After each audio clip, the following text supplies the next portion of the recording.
So you may have noticed a lot of times there's a lot of darkness in our world. There's suffering, there's dying, there's sadness all around us. Here we are in the columbarium for us here at Faith. A place that many would look at and say, this is just more reminders of the inevitable. This is more reminders of the suffering and dying that goes on in our world. But what if God came and He shone the light into those situations? What if He came to us and He said that this is actually not the final resting place or the end of life's journey?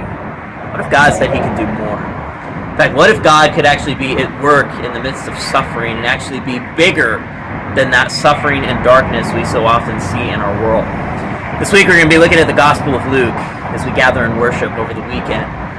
And as we get into that text, Jesus is going to talk about that very thing, the suffering and problems that people see in their lives and in their world.